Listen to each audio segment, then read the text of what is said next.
You see, life doesn't ask for your permission before it hands you a mountain. It doesn't wait for you to feel ready before it sends the storm. But here's the question. When life places a wall in front of you, do you stop or do you start learning how to climb? Now, I used to think obstacles were interruptions. Later, I realized they were the path. You see, life has a strange way of hiding its greatest treasures inside its greatest trials.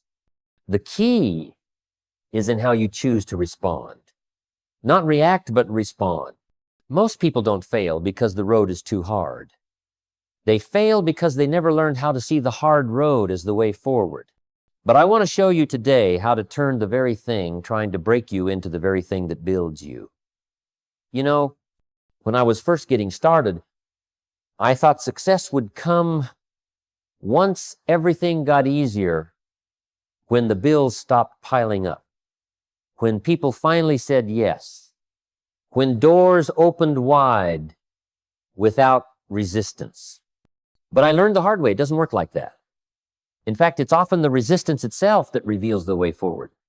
Obstacles, as frustrating as they may seem in the moment, are rarely just barriers. They're the hidden seeds of something greater, something stronger, something lasting. You just have to look close enough, long enough, and stay in the game long enough to see it. I remember the year I was $400 behind on my rent and too proud to ask for help. That month, I had every reason to quit, to complain, to justify failure. But I didn't. I took inventory not of what I'd lost, but of what I still had. Time, ambition, a will to change. And in that moment of pressure, I discovered a new kind of hunger. That pressure didn't destroy me, it shaped me. Like a diamond that begins as coal, it was the weight that brought the value out of me. It's easy to miss the opportunity when it's dressed like hard work. But that's the trick of life. It hides the harvest in the soil, not in plain sight. I once heard a man say, "I'm waiting for the right conditions to start my business." I told him, "Then you'll wait your whole life. Conditions aren't always right. You have to be right. You have to plant your seed even when the sky is cloudy and the soil is tough. Because eventually, with enough discipline and faith, something grows. The obstacle is not in the way. It is the way. Like the old saying goes, every adversity carries with it the seed of an equal or greater benefit. But only if you're willing to dig. I've met people who had every advantage, resources, connections, talent, but they still couldn't move forward. And I've met others with none of those things, yet they rose from the dust and built something remarkable. What made the difference? It wasn't the mountain. It was their mindset. You see, life gives all of us mountains. Some are steep, some are jagged, and some feel downright impossible. But the mountain itself isn't the problem.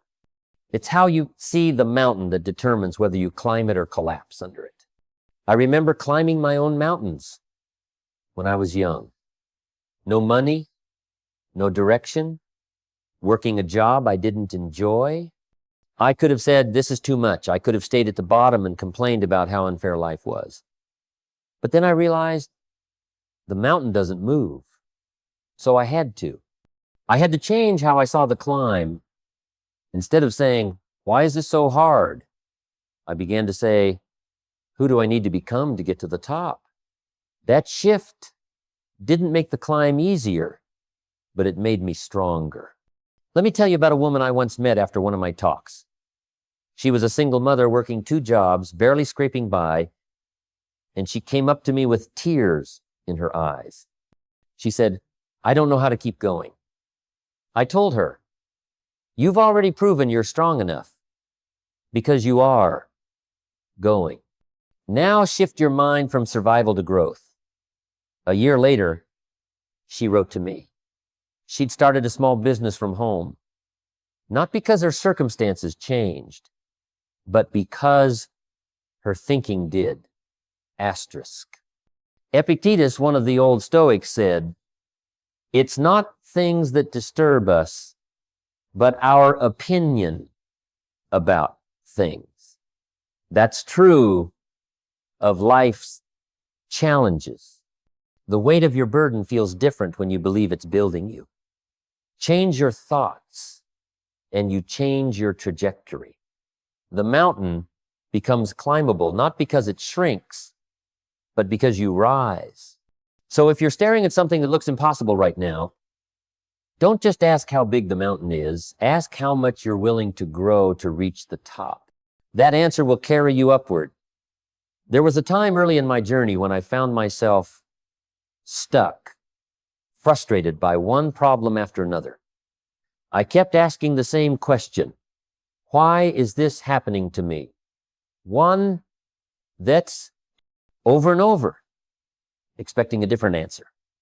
But the truth is, that question doesn't lead anywhere. It traps you in the problem. It's like standing in front of a locked door, pounding on it and wondering why it won't open. What I learned is that the quality of your questions shapes the quality of your life. I started shifting my questions from why me to what can I learn from this? And how can I turn this around? That simple change made all the difference. When you ask better questions, you open doors to better answers. It reminds me of the story of a young man I met who lost his job unexpectedly. Instead of asking why he was so unlucky, he asked, what skills do I have that I can build on? And where is the opportunity hidden in this setback? That mindset sparked new ideas, new directions, and ultimately, new success. Philosophers long ago recognized this power of inquiry. Socrates taught us that the unexamined life is not worth living. But it's not just any examination. It's the right kind of questioning that propels growth. When you change your questions, you change your thinking. When you change your thinking, you change your actions. And when you change your actions, you change your results. I've witnessed this in my own life many times. Whenever I faced a setback, the first thing I did was pause and ask myself, what is this trying to teach me? Or what is the opportunity hidden here? It's like shifting your eyes from the storm to the horizon. Suddenly, what looked like a dead end becomes a new path. The obstacle is still there, but your approach changes everything. So next time you find yourself stuck, don't just ask why it's the question that keeps you stuck. Instead, ask what you can do about it. That's the key to turning obstacles into stepping stones. There was a time when fear held me back, when the weight of uncertainty and the voices of doubt in my own mind seemed louder than the call to move forward. I know many have felt this same paralysis, frozen by the quote, what ifs and the maybe laters. But I learned a simple truth. Action is the antidote to fear. It's the one thing that breaks the chains of procrastination and turns possibility into reality. Fear is not some distant monster. It's often a quiet whisper inside us telling us to wait, to hesitate, to hold back. But I've seen time and again that courage isn't the absence of fear. It's moving forward in spite of it. When I was starting out, I wasn't ready. I wasn't qualified. And I sure didn't feel confident. But I took that first step anyway. That first step was a small one, sometimes just picking up the phone, sometimes simply showing up. But it was enough to start building momentum. I remember a man who wanted to start a business but kept delaying, saying, I'll wait until I'm more prepared. I told him, preparation comes through action, not before it. He finally took a tiny step, making a few calls, setting a meeting, and that one move changed everything. It didn't erase the obstacles, but it moved him from a place of fear into a place of power. The ancient philosopher Seneca said, "While we wait for life, life passes." And how true that is. Waiting for the right moment is a form of procrastination that feeds fear. But when you act, even imperfectly, you start to break the grip fear has on you. You learn, you adjust, you grow. The mountain doesn't get smaller by staring at it. You have to start climbing. So, if you find yourself stuck, overwhelmed by what lies ahead, remember this: the way out is through action. Take the smallest step forward today. That is how chains are broken and obstacles begin to turn into opportunities. I've come to realize that success isn't a sudden strike of lightning. It's more like the steady drip of water wearing away stone. Persistence is the secret weapon that most overlook because it's not flashy or fast, but it's relentless. The obstacle may stand tall, unmoving, seemingly impossible to conquer, but time and persistence have a way of breaking down resistance, reshaping the path, and revealing opportunity. Early in my life, I faced rejection after rejection. Doors slammed in my face, and deals that seemed certain fell apart. It would have been easy to quit, to say, "This isn't for me." But I learned that persistence is the quiet refusal to give up, the habit of showing up again and again, no matter how tough it gets. It's like the farmer who plants seeds every season, not because he expects instant results, but because he trusts that with patience and care, the harvest will come. There's an old story about a sculptor who chipped away at a block of marble for years. The people around him grew impatient and said, "Why do you waste your time? It's just a rock." But the sculptor saw the statue within and knew that each strike brought him closer. Life's obstacles are like that block of marble, resistant, unyielding, but with persistence, they become the masterpiece of your growth. Napoleon Hill once said, "Patience, persistence, and perspiration make an unbeatable combination for success." It's not the strongest or the smartest who win. It's those who refuse to stop.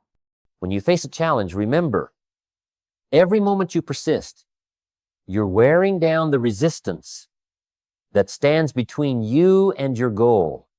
So don't be discouraged by the difficulty or the time it takes. Keep moving forward, steady and sure. The mountain may not move, but your persistence will carve the path. Comfort is a beautiful place, but nothing ever grows there.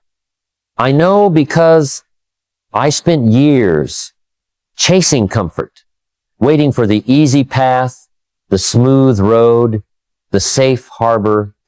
But what I discovered is this: if you want to turn obstacles into opportunities, you've got to be willing to leave your comfort zone behind. Growth, real growth, demands discomfort.